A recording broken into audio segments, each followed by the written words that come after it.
de sus días. Enseñaban cosas que no eran así. Supongo que si él viniera hoy, encontraría lo mismo.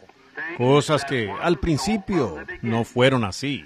Si ustedes siempre quieren saber cuál es la verdad, regresen al principio, regresen a Génesis, y podrán ver toda secta y todo lo que es verdad hoy. Solo las plantas todas comenzaron en Génesis, porque Génesis es el capítulo de las semillas de la Biblia, y si queremos saber qué es lo correcto, regresemos al principio. Es como trataba de decir anoche. Una vez que Dios hace una declaración, Él jamás puede desviarse de esa declaración. Él tiene que seguirla todo el tiempo. Lo que Él dijo en Génesis sigue igual en Apocalipsis, y todo el tiempo. Él es Dios, y no hay más, ¿ven? Y todas sus palabras son veraces. Ahora, vemos que cuando vino Jesús, encontró a los maestros que habían tomado la palabra de Dios y la habían pervertido para beneficio propio. Habían tomado los mandamientos de Dios y los habían pervertido a un credo. Ahora, recuerden, solo hay un creador y todos, Satanás no es un creador. ¿Qué es el pecado? El pecado es injusticia y la injusticia es justicia pervertida. Tal vez lo aclare. Ustedes son una congregación mixta. Ustedes escuchan a su médico. Yo soy su hermano. Que un hombre viva con su esposa es justicia. Él se casó con ella. El mismo acto con otra mujer es muerte. Uno trae vida, el otro es muerte. ¿Ven? La injusticia es justicia pervertida. ¿Qué es una mentira?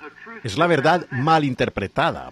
Y eso fue lo que encontró Jesús, y en lo que terminaremos todos, si le añadimos o le quitamos a la palabra de Dios. Es en una perversión de la palabra de Dios. Y cuando Jesús vino, encontró que ellos habían tomado la palabra de Dios y la habían pervertido e hicieron una tradición de hombre. Y él dijo, ¿por qué ustedes con su cambian la palabra de Dios? Al aceptar sus tradiciones y cambiar la palabra de Dios, la hacen decir algo que en realidad ella no dice. Vemos que eso fue lo que él encontró en su día, y él lo encontraría aquí, hoy. Y él, en la presencia o en la persona del Espíritu Santo, el mismo Dios que siempre ha sido, morando en su pueblo en la forma del Espíritu Santo, testifica a través del verdadero creyente, que el hombre pervierte la palabra de Dios para que cuadre con su credo, en lugar de hacer que su credo cuadre con la palabra de Dios. Quiero que alguien encuentre el credo de los apóstoles en la Biblia, como lo diríamos hoy. Yo creo en la Santa Iglesia Católica Romana, la comunión de los santos. Cualquier cosa que tenga comunión con los muertos es espiritismo. Solo hay un mediador entre Dios y los hombres, Jesucristo, hombre. No hay más, no hay otro mediador. Así que cualquier cosa, ellos pervierten las cosas. Hacer un credo de apóstoles. Si los apóstoles tuvieron algún credo, fue Hechos 2:38. Él tenía, eso es lo que ellos predicaron continuamente y le insistieron a la gente. Tenían que hacerlo. Arrepentimiento para con Dios y demás. Es decir, si hay algún credo en la Biblia, ese sería el que usaron los apóstoles. Así que ellos, toda su dirección del Espíritu Santo permaneció con la palabra. Y si algún hombre o ángel llega a decir algo contrario a la palabra, Gálatas 1:8 dice, sea anatema. Tiene que ser la palabra de Dios. Pablo dijo, si un ángel del cielo viene a ustedes con cualquier otro evangelio que el que ustedes ya han oído, sea anatema. Así que creemos que los cielos y la tierra pasarán, pero la palabra de Dios no pasará porque la palabra es Dios. Dios no puede pasar, la creación pasará, pero Dios no puede pasar. No es lugar para bromas, el púlpito no es lugar para bromas. Creo que la palabra de Dios debe ser predicada desde aquí con la solemnidad del corazón. No debemos olvidarlo, pero solo lo digo para llegar a este punto. El negrito anciano aquí, por algún lugar del sur, dijo que él preferiría estar parado en la palabra de Dios que pararse en el cielo. Le preguntaron, ¿por qué? Dijo, porque tanto el cielo como la tierra pasarán, pero la palabra de Dios no pasará. Así es, tenemos que permanecer en la palabra.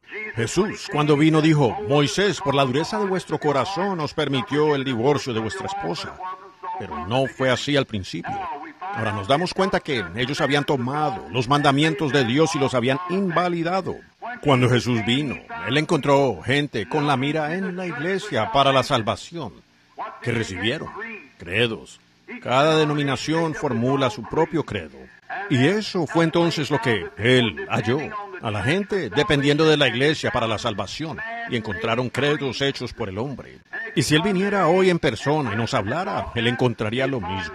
El hombre haciendo que la palabra de Dios cuadre con su denominación, dándoles credos. Y no hay salvación en un credo, si no es la Biblia. Tiene que ser la Biblia, porque su palabra es... Todo lo que necesitamos es su palabra. Y su palabra, cuando Él es la palabra de Dios es Dios. Así de sencillo. Él mismo es su palabra. Él es. En el principio era el Verbo, y el Verbo era con Dios, y el Verbo era Dios. Y la palabra aún es Dios. Ella aún es Dios. Ahora nos damos cuenta que cuando Él vino, halló a los hombres allá tomando los mandamientos de Dios y anulando su efecto. Al tomar los mandamientos de Dios y adecuarlos a sus credos, pues eso anuló su efecto. Y la iglesia miró, la gente miró a la iglesia en lugar de mirar a la palabra de Dios. Y por tanto él dijo, al principio no fue así. Y vemos que sigue igual hoy, como ya lo he citado 2 o 3 veces esta mañana. Y mirar ese reloj me pone nervioso y yo quiero decir esto, no obstante que esto es verdad. Entonces, en ese día, igual que hoy, y hoy como fue entonces, ellos vociferan, ¿dónde está Dios? Bueno, sucede eso mismo, que ellos dejaron a Dios cuando dejaron su palabra. Por eso tenemos las cosas como están hoy, porque la gente dejó la palabra de Dios. Si un médico diera una fórmula, una receta, y usted le añadiera algo o le quitara algo, usted mataría a su paciente. Es verdad. Ustedes tienen que mantenerla tal y como está escrita. Allí hay suficiente antídoto para trastornar el veneno, suficiente veneno para matar el germen. Y si contiene demasiado veneno sin el antídoto, mataría al paciente. Y demasiado antídoto sin el veneno, ¿qué haría? No ayudaría a su paciente. Así que usted tiene que tenerlo exacto. Y así es con la palabra de Dios. Ella es la receta de Dios. Sí, hermano, es la receta de Dios para su pueblo para curar toda enfermedad, toda dolencia, pecado y físico, sea lo que sea. Todo se encuentra en la palabra de Dios. Amén. Es la palabra de Dios. Ella lo fue en el principio, ella lo fue en la Edad Media, ella lo es en cada edad. Y ella lo es en esta mañana, tal como cuando Él habló. Que ella no puede desviarse ni una pizca, porque es palabra de Dios. Entonces la gente hoy, con razón dicen, los días de los milagros han pasado. No existe tal cosa como la sanidad divina. ¿Por qué lo hacen? Porque ellos han tomado la palabra de Dios y han envuelto allí su credo, y han mezclado la cosa mal. Y ellos ya no tienen poder allí. Si un ángel, un obispo, un arzobispo, o lo que sea, viene y cambia una palabra, cambiará toda la receta. Quedémonos tal y como ella lo dice. Lo que Dios dijo, dejémoslo así mismo. Hoy las iglesias se han ido, están en alguna parte desviadas, por alguna rabieta, formando organizaciones, formando denominaciones, cayendo a la gente en pos de credos en lugar de Cristo. Yo no quiero credo sino a Cristo, ninguna ley sino amor, y ningún libro sino la Biblia. Es exactamente lo que tenemos. Ella es el credo de Dios, es la receta de Dios. Ella es el antídoto de Dios para el pecado.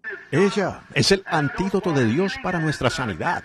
Y ella es el poder de Dios manifestado a nosotros, a medida que aceptamos la palabra en nuestras vidas. Ahora, vemos aquí que ellos responden, vociferan, ¿dónde está el Dios de Moisés? La razón por la que Moisés se quedó con Dios y sucedieron las cosas fue porque Dios estaba siguiendo la receta de Moisés.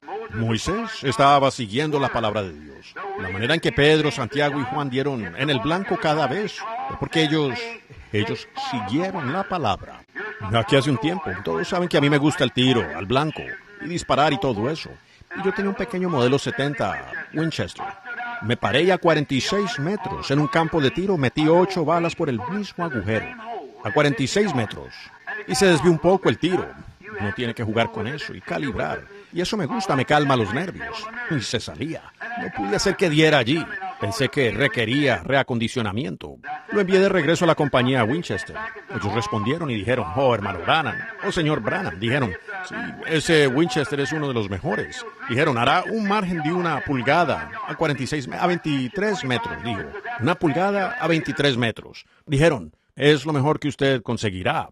Yo sabía que no. Yo sabía que a 46 metros había clavado 8 tachuelas seguidas con él. Así que yo sabía que eso no era verdad. Así es. Y no quedé tranquilo hasta que me lo devolvieron. Ahora hará lo mismo.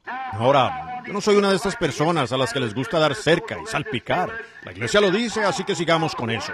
Y los apóstoles, por la palabra de Dios, por los mandamientos de Dios, por el mismo Espíritu Santo que nosotros recibimos, les dieron a las tachuelas de la sanidad divina, de los poderes de Dios. Si permanecemos con eso, sabiendo que así es, entonces quedémonos hasta dar en el blanco. Eso es todo, porque sabemos que lo ha hecho antes. ¿Cómo es que los días de los milagros han pasado? Y Jesucristo siendo el mismo ayer, hoy y por los siglos, ¿cómo puede estar muerto ese Dios que resucitó y estar vivo para siempre?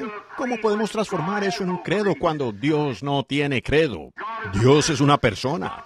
Dios mora en su iglesia y ustedes son su iglesia. Ustedes han nacido de nuevo y están llenos del Espíritu Santo. Ustedes son la iglesia de Dios.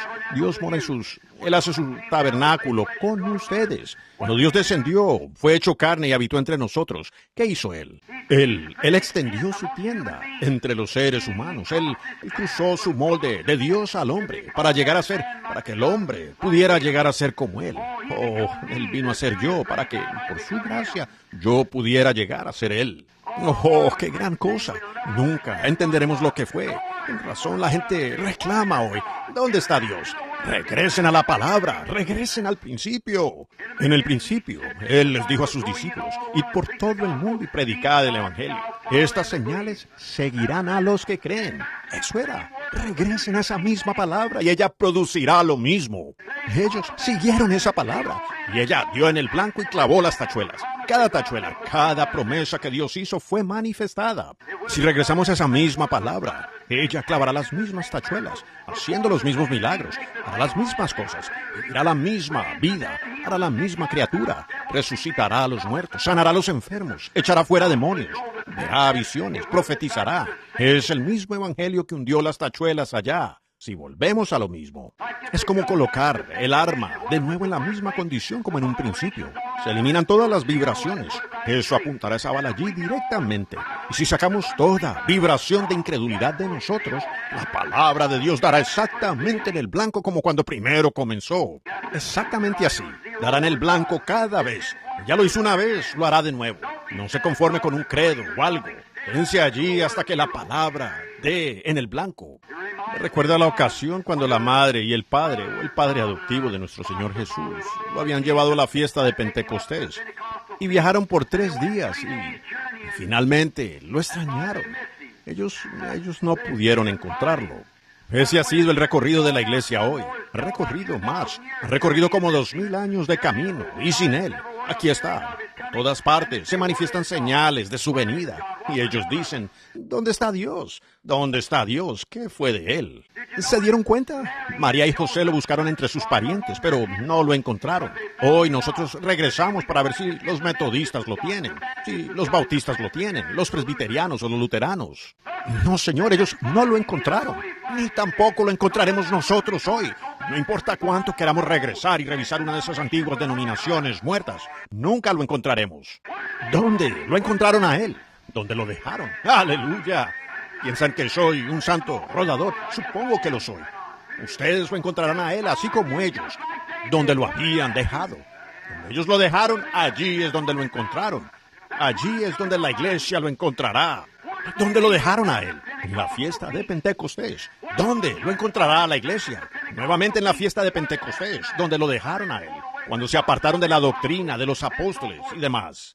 Allá atrás en esas edades primitivas, ellos se apartaron de ella y formaron sus propios credos y comenzaron la doctrina nicolaíta, formando la iglesia católica, organizando una religión de lo que se llamó la religión cristiana. Y desde allí se han organizado y han dañado las cosas, se han traído a todos los cristianos, a credos y demás, y lo mezclaron todo, al punto que es el mismo conglomerado que él encontró cuando vino. Exactamente. Regresemos al principio, donde lo dejamos, cuando él era poderoso, cuando él resucitó a los muertos y sanó a los enfermos y echó fuera demonios. Eso es regresar directamente al principio, donde lo dejamos a él. Ellos dicen, ¿dónde está Él? ¿Estará con los metodistas? ¿Estará con los bautistas? ¿O incluso estará él con los pentecostales? No, señor. Regresen al origen. No a una organización pentecostal, a denominaciones pentecostales. Ese es un nombre. ¿Quién puede organizar a Pentecostés? Díganme, Pentecostés no es una organización. Pentecostés es una experiencia para cualquier creyente que quiera recibirla. Regresar a la experiencia. No regresar a una organización, sino regresar a una experiencia. Pentecostés es una experiencia. Déjenme decirles algo. Ustedes miren el fruto que las iglesias pentecostales están produciendo hoy. Ustedes se darán cuenta que ellas no han comenzado desde el principio. Discuten, escándalos, riñas, todo al revés, queriendo esto y queriendo aquello. Jesús dijo en Juan 14 o Juan 15, yo soy la vid, vosotros los pámpanos, ¿correcto? Ahora, ustedes granjeros, ustedes tejanos, luisianos, y lo que ustedes sean aquí, cualquiera que tenga sentido común, que haya visto crecer una vid, sabe que la vid no da fruto. Los pámpanos de la vid son los que dan fruto, pero reciben su vida de la vid. Jesús es nuestro recurso de vida, sí, Señor. Ahora, notémoslo. Entonces, si Jesús es el recurso de nuestra vida, entonces Él es la vid verdadera. La misma vida que está en la vid está en el pámpano. Y si esa vid produce uno de los primeros pámpanos, y lo es ese pámpano, un racimo de uvas brota de él. Si llega a producir otra rama, será un racimo de uvas. Al producir otro pámpano, será un racimo de uvas. Y será la misma clase de pámpano hasta el final de la vid. ¡Oh, Dios! Ahora sí necesito mi media hora. Estoy a punto de abordarlo, amén. Cada vez que esa vid produce un pámpano, será como el primer pámpano. ¿Por qué? Porque la vida que está en la vid producirá el mismo tipo de pámpano. Si la primera vid produjo uvas, la próxima no producirá calabazas. La que le sigue no producirá fruto cítrico. Y luego, después de un tiempo, así sucesivamente, no lo hará. Si la vid verdadera produce un pámpano, y si Jesús es el pámpano en la primera, o la vid, y con el primer pámpano que produjo, ellos después escribieron un libro de los Hechos, ¿correcto? La iglesia pentecostal, la verdadera iglesia pentecostal, y se escribió un libro de los Hechos, con señales y maravillas que siguieron al creyente.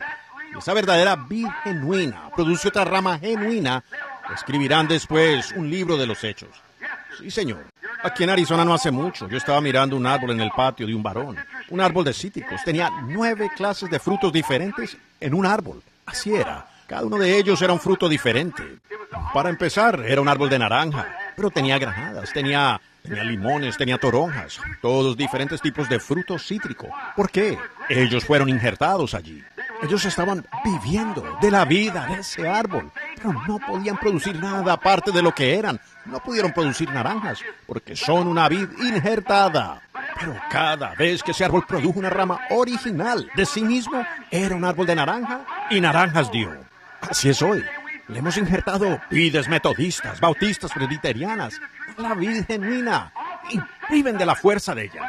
Pero no pueden producir más que credos y denominación. Pero si esa vid llega a producir otra rama, será interdenominacional, impulsada por el Espíritu Santo, exactamente como fue en el día de Pentecostés, de regreso al principio. Amén. Mejor termino. Amén. Si esa vid llega a producir otro pámpano, será igual que al principio. Le injertamos toda clase de credos de iglesias, bautistas, metodistas, pentecostales, presbiterianos, luteranos, bautistas. Y cada uno produce fruto, bautista, fruto metodista, fruto pentecostal y cuánta cosa más. Pero cuando regrese, si esa vid llega a producir otro pámpano genuino, dará fruto del Espíritu Santo. Amén. Será, ellos dicen, bueno, somos metodistas. Al principio no fue así. Nosotros somos bautistas. Al principio no fue así. Nosotros somos presbiterianos. Al principio no fue así. Nosotros no creemos en hablar en lenguas. Al principio no fue así. Nosotros no creemos en la sanidad divina en nuestra iglesia. Al principio no fue así. ¡Aleluya! Lo que necesitamos hoy es algo que regrese al principio otra vez. Que regrese al principio. ¡Aleluya! Se me acabó el tiempo. Oremos. Señor Jesús, oh, que yo viva para ver el día en que la iglesia regrese al principio. Concédelo, Señor. Llena este pequeño lugar esta mañana, este pequeño pastor aquí, Señor, y a estos otros. Danos de tu gloria, danos de tu gracia, danos una reunión aquí, Señor. Que olvidemos las otras cosas y regresar al principio, porque sabemos que nuestro Maestro habla a nuestros corazones esta mañana. Quiten de allí estas vidas injertadas. Sepárense de la incredulidad. Regresen al principio. Allí es donde fue así. Y Señor, lo queremos todo como fue al principio. Señor, permite que nuestra experiencia, si no la hemos tenido hasta esta mañana, si hay alguien sentado aquí que nunca ha tenido esa experiencia del Espíritu, del principio, y tenemos ese mismo Espíritu que se derramó en el principio, ¿por qué escoger un sustituto? ¿Por qué escogeríamos algún fanatismo? ¿Por qué escoger algún credo radical, frío, formal, indiferente, cuando los cielos pentecostales están llenos del verdadero artículo genuino? ¿Por qué escoger un sustituto? Señor, que regresemos al principio y lo recibamos como ellos en el principio y tener las mismas obras, señales, maravillas que producen el mismo fruto: amor, gozo, paz, lentos para la ira, benignidad, mansedumbre, bondad, paciencia. Que Dios lo conceda. Escúchanos, Padre, porque encomendamos esta pequeña iglesia y este avivamiento a ti, en tu mano. En el nombre de Jesucristo. Amén. Dios los bendiga. Me gusta tener que correr, pero ya son más de las 11. Los veré esta noche. Gracias.